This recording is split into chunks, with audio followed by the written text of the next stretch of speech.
Good morning. My speech today is on immigrants, the fabric of America. Almost all of us are descendants from another part of the world. There are very few full-blooded Americans. The purpose of my speech is to introduce to you some facts that don't normally make the news about immigrants. Immigrants have been getting some unfavorable publicity as of late. Facts from the American Immigration Council document how important immigrants are to our economy. Nonprofit leaders, business, and local government realize how important immigrants are to their communities and support them through integration initiatives. At the end of my speech, you will appreciate the perseverance and the hard work it takes for anyone leaving their homeland to come to the U.S.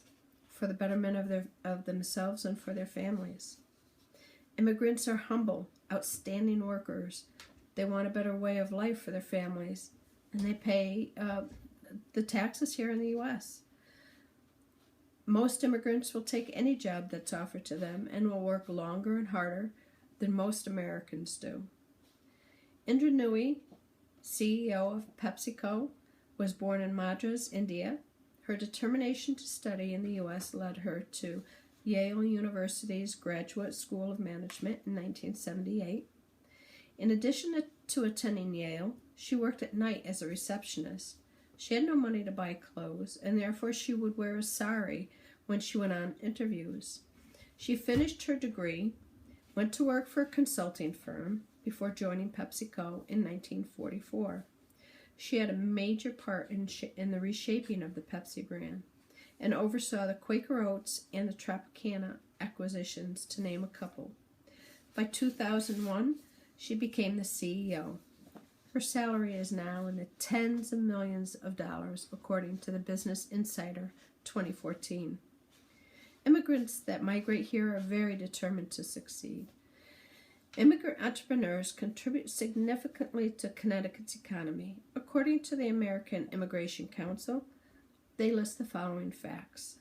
From 2006 to 2010, there were 31,320 new immigrant business owners.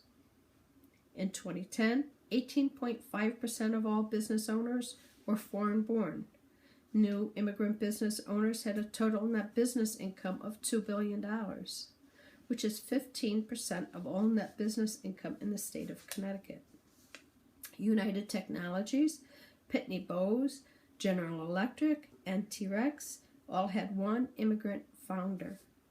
In total, 550,600 people were employed, and the revenue generated just each year alone was $217 billion.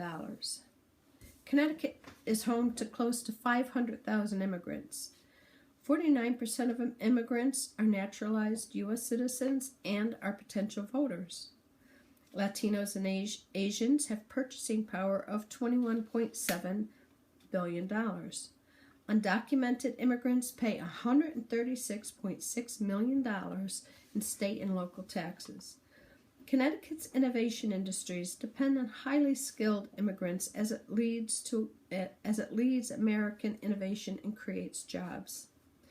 Once again, the facts are: immigrants earn degrees in science, technology, engineering, and mathematics, also known as the STEM fields. Approximately 38% of those immigrants went on to earn their master's or PhD degrees. 68% went on to earn their PhD degrees in engineering.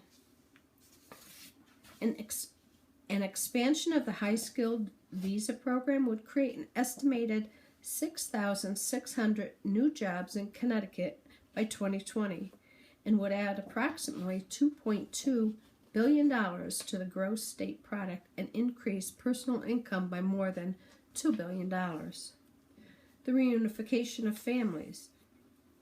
According to Governor Malloy, refugees seeking a safe place to live and raise a family are welcome here in Connecticut, as long as they pass the Department of Homeland Security screening. Connecticut immigrant entrepreneurs and welcome initiatives have programs in place to ensure a smooth transition. By promoting diversity in our everyday lives, we become more tolerant, learn many more different cultures and become stronger as a nation. According to the American Immigration Council, immigration to the United States is based upon the following principles: the unification of families, admitting immigrants with skills that are valuable to the U.S. economy, protecting refugees, and promoting diversity. Earlier, I pointed out that in Connecticut alone, undocumented immigrants pay $136.6 million in local taxes.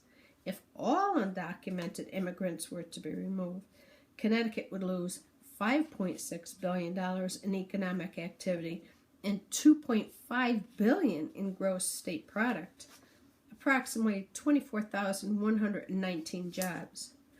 My speech is filled with numbers, I know, but these numbers are very, very important as it paints a picture that we cannot afford to ignore. And the numbers are just for the state of Connecticut alone, not for the entire nation.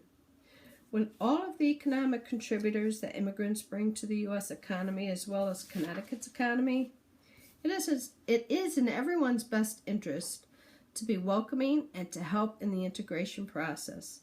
This country's foundation and backbone comes from immigrants migrating to the U.S. If it were not for immigrants, would you be here today in the U.S.?